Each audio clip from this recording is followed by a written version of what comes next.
This episode is sponsored by Wix. If you need a website, make it yourself with Wix.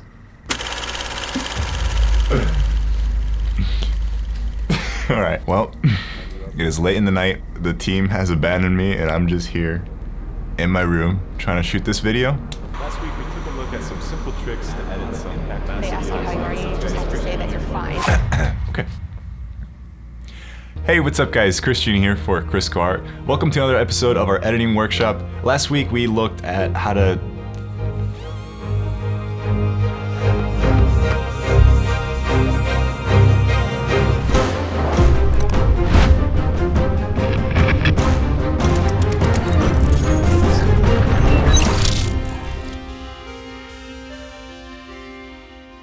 Welcome to another episode of our editing workshop. Now last week we took a look at some simple tricks to tackle some massive edits, but this week I'm really excited because we're now jumping into some things that can add a lot of impact to your videos as well as making your edits flow a lot better. We're going to look at a few simple tricks like time remapping and other things like that when used well in the context of a certain sequence, it can really add a lot of momentum. It can really bring certain ideas that you want in your edit forward. So without further ado, let's jump into Premiere and let's take a look at how we can do this. So we're starting off things simple, but with a very powerful trick that can help guide your audience's eyes in a specific direction of your composition. Okay, so as a first step, let's just start really simple and just move a shot to fit better a little bit what we're trying to do with it. Right now we have this reveal part of the car, and this shot works. There's nothing really wrong with it, but I just don't like how we're seeing this garbage bag over here next to this, really nice moment. We're just losing a little bit of our interest. There's a lot more going on to our shot, and I would benefit a lot more from being closer and seeing more of the details in the grill and just really appreciating this more without having our eyes kind of wander around and whatever's in the background, whatever's catching this light.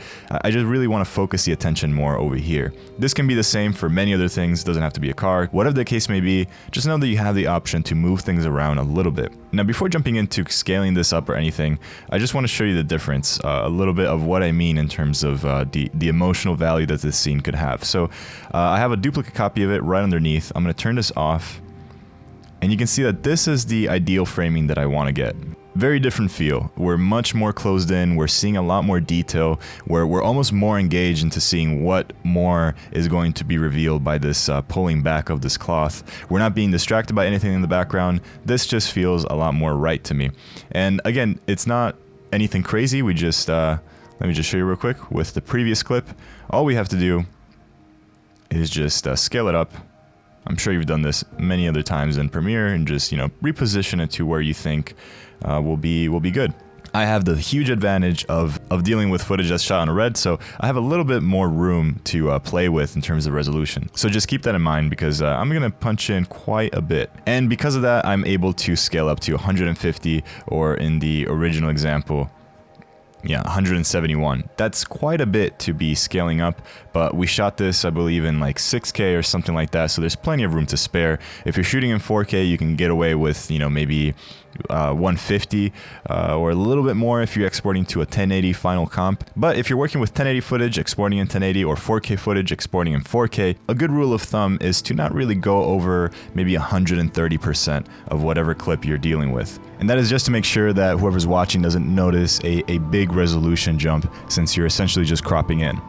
It might not look too bad on a small preview window in Premiere, but if you play it on a full screen and you punched in a little bit too much, people might notice that.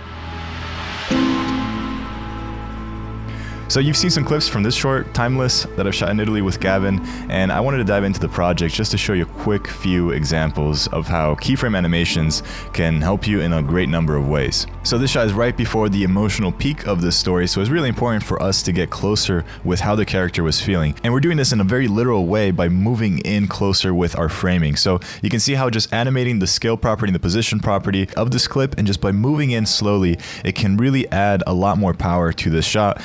Instead of it being just static and just us looking at our frontal view of our subject. Instead, this way we're moving in closer and you can really highlight the emotional quality of this shot.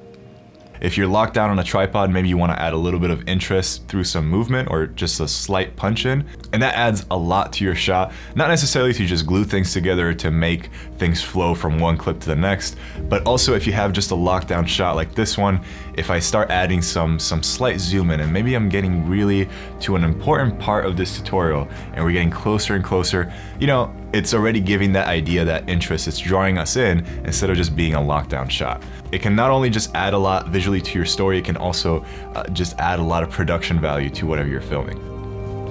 Now, when you're doing this, you should keep in mind a few things. You shouldn't just throw a bunch of keyframes animations and have things moving in all kinds of directions. You kind of want to keep a certain flow. Think of your story progressing in a certain direction. If you do a slight movement from left to right, and then the following shot goes from right to left, it's gonna feel really jarring. It's gonna be really weird. Because think about it, you're being guided in this sort of direction and then it just stops and it pushes you back the other way. But you know, nothing's always gonna run smoothly the way that you want it. So sometimes you might have that sort of progression going and it's going great in your timeline, but then you have a one clip that is telling a key moment in your story you just don't want to get rid of, and it just kind of brings everything in the opposite direction and it's creating sort of a jarring feel. For example, we saw this sequence already where we have our subject going from left to right as well as the camera, and then we have his feet that are now going from right to left. It almost seems like there's a new character being introduced that's walking towards our other subject. Really breaks up the pace. So one quick fix for this, right inside of Premiere you can go under Effects and you can search for Flip. You can see you have horizontal flip, vertical flip, and if I have my clip selected, I can double click on horizontal flip, and that's just gonna horizontally flip my image. And now you can see that the feet are walking in the right direction. So really simple fix, it's just one little effect that you can drag and drop into Premiere, which could be a great and simple solution. Now, some things to be mindful of is that if you're flipping your scene, you're essentially flipping your world. So if you already established some things and you see them in the background as being flipped, that might seem weird and just kind of out of place for your audience. And the same thing can go for any text that of course would be mirrored if you flip the shot, so it would become illegible. And that's why it really works well with close-ups, with shots that have a really shallow depth of field where you don't really see much of the detail of what's around what we're looking at.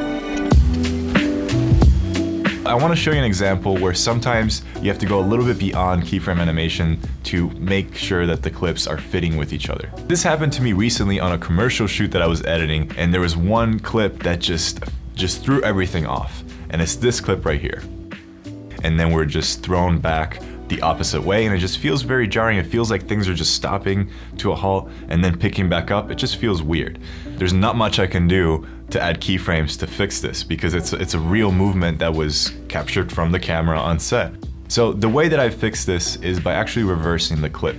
If you have a clip that can lend itself for this kind of adjustment, then that could be a really simple way of continuing that flow. Now, this doesn't work all the time. Sometimes you can clearly tell that the clip was reversed and it throws you off because of that. So it's definitely a compromise that you don't want to play on too much. And in this shot, I actually lucked out because this is the worst case scenario. Whenever you have a subject, whenever you have a human face, we're very prone to picking out mistakes and weird things happening in human faces. So if you start seeing, even if they're not talking, if you start seeing some facial expressions that just now are like played in reverse and they jump out as weird, that could be something that you completely don't want in your story. Maybe this is like a very nice and peaceful or romantic scene, and then you have like some character's face kind of like glitching out because the clip was reversed. It could be cars in the background going in reverse on a highway. It's just, whenever you're reversing anything, just be very mindful, but do know that this is a trick that you can use to also reverse some physical camera movements that were present in your shot.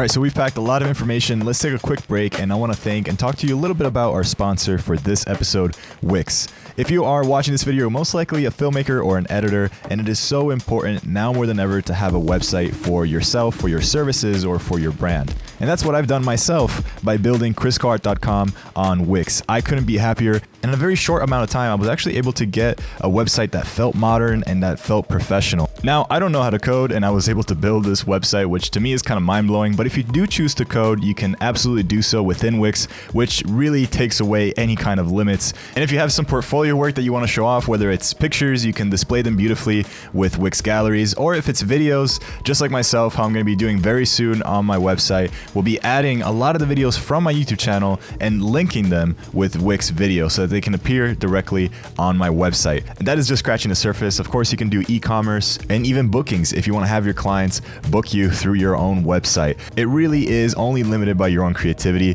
And not only do you have total creative freedom when building your website, but you're also building something that you know is going to be robust and functional. Because Wix takes care of all of the heavy lifting for you, and it provides you with a reliable hosting plan that keeps your website safe and secure. You can have custom domains, mailboxes, and even email marketing, so you can really use your website as a tool that can even make you money and make your business grow. You can even jump right in by using some of the templates that just look absolutely stunning, and you can just use those as a starting point. So guys, this is why I'm recommending you Wix. It is not only accessible, but it gives you something that can represent you in the best way possible. It just adds a lot of legitimacy. So if you're looking to get a website, which again, you absolutely should if you don't have one, head on over to Wix and start building your very own website. Now, the next way that you can make things a lot smoother is with overlays. Now, I know that you're thinking that overlays is something that only music videos use, and you might be thinking of these like really flashy type of light leaks or whatever you're throwing at your footage, and that can still work, but again, it's kind of on the flashier side. If you're doing some music videos and there's a lot of lights and stuff like that, you can get away with some pretty strong overlays. But if you're doing narrative work, or if you want to tone it down to something more subtle, you can still use overlays in a very effective way to tie things together. I shot this a while back with my friend Gavin Ash, and he's actually the same DP that is helping me light all of this workshop, so shout out to him for his amazing work. As you can see here, we're pushing up towards this hole in the ceiling of this abandoned place, and the flare from the sun motivates the kind of glare from the headlight of the car that we're now revealing. And that was an overlay. There was no sun placed at a perfect spot for that flare to happen in the previous shot. That was an overlay. So you can see that you don't have to be crazy and add a bunch of flashes and just a ton of lens flares, but you can be really subtle, and sometimes that can really help tie two moments together.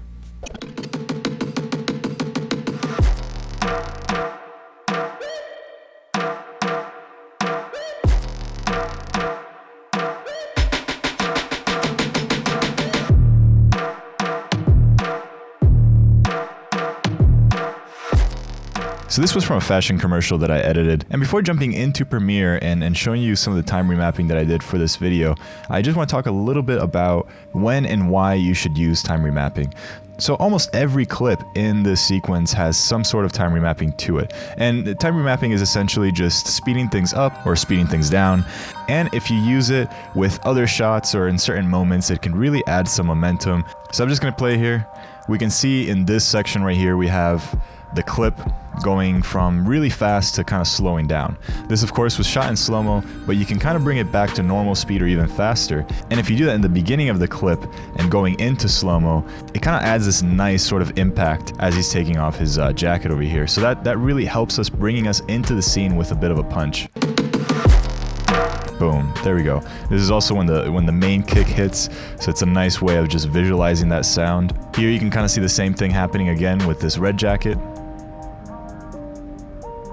So we go from this clip and then it speeds up into the other one, which the following clip then has an action to highlight that speeding up movement. And the idea behind this speed up at the end here is that usually when someone pops their collar or their jacket or something, there's a lot of momentum leading up to that motion. And because we don't see that action and just the final part of that action, essentially we're just carrying that idea out in the previous clip where it speeds up and we follow that momentum with this action of popping this collar in this jacket.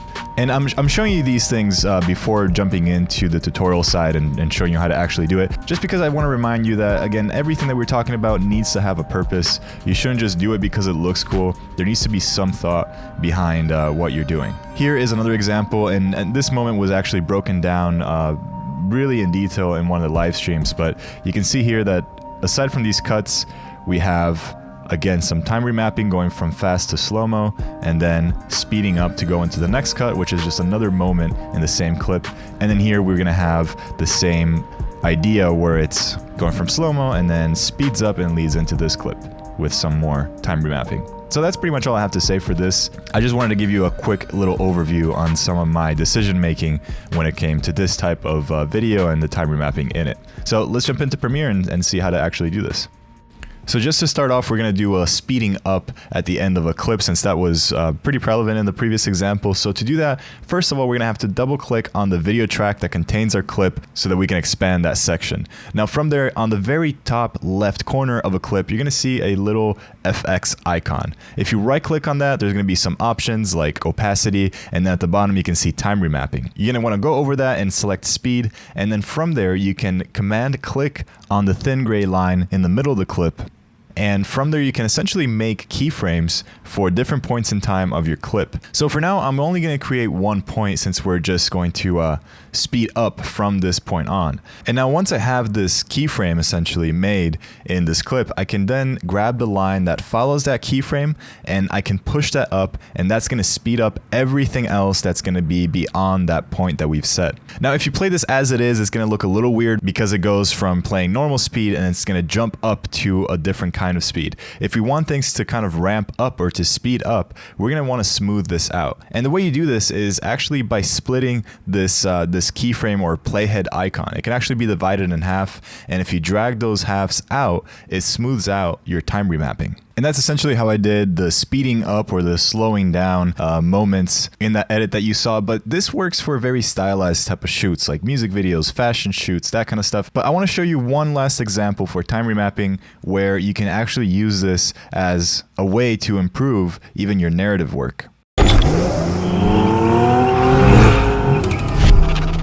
All right, so this example is a little bit different. As you can see here, we have a bit of a moment where the driver is going to shift gears, and I'm kind of catching up to him with my my tilt down. I'm not really quite nailing the movement and following his hand down to the clutch, and that kind of bothers me, and there's a little bit of a gap there that I would like to remove. Now, one way of doing this is obviously by cutting that section out, and it kind of works for this example because the movement is very frenetic, so you don't really catch that cut. But this is very rare, and since we're talking about time remapping, let me just show you how you can speed up that gap so it's barely noticeable and you can go from the wheel to the clutch without a cut. And just like we did before, we're going to go on the top portion of our clip, we're going to right click on the effects icon, we're going to go on to time remapping, and from there we can command click on the middle gray line of our clip to set some time remapping points. And by doing this now, I can just pretty much select the in and out points of that gap, and then I can bring that line in between those 2 points and bring it up so that now that time is being compressed down and that section of the clip is going to be sped up. You can also smooth out these in and out points as we've seen before. And this way we have sped up that portion enough to not be seen as a gap or as a bit of a delay in the camera movement, but instead it goes just from point A straight to point B. And you can use this in a lot of different ways if you want to speed up certain moments, certain camera pans, certain movements in your scene. This is a great way of using time remapping.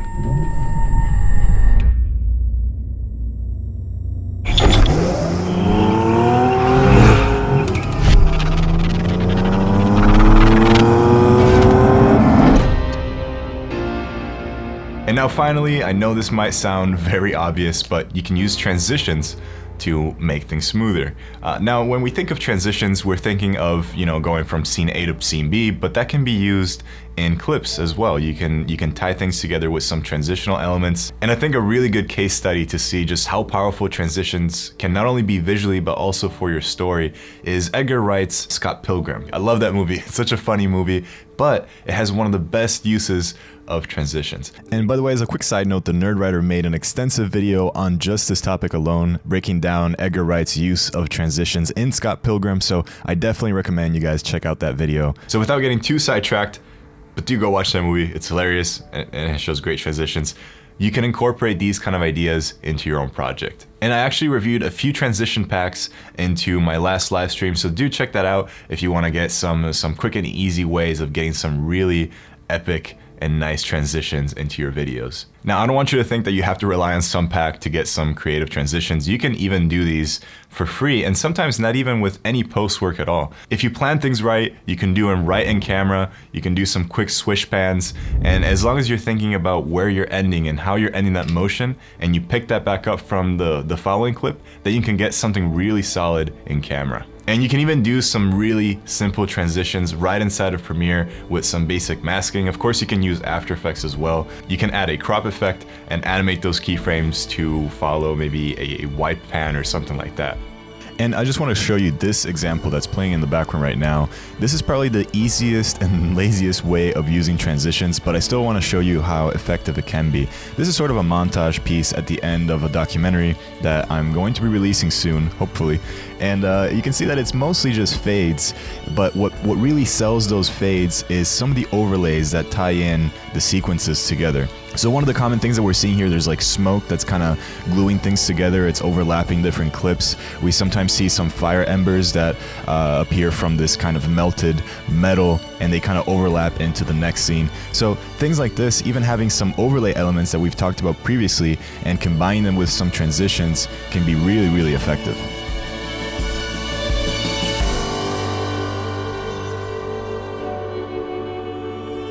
So again, it's up to you how you take this. You can be real fancy with some transition packs or creating some animations or some rotoscoping. You can do it right in camera. There's just a lot of ways, but keep this in mind because transitions, when used right, can be really powerful. All right, so I hope that with that you can add a lot of impact to your videos and make your edits flow and make them buttery smooth.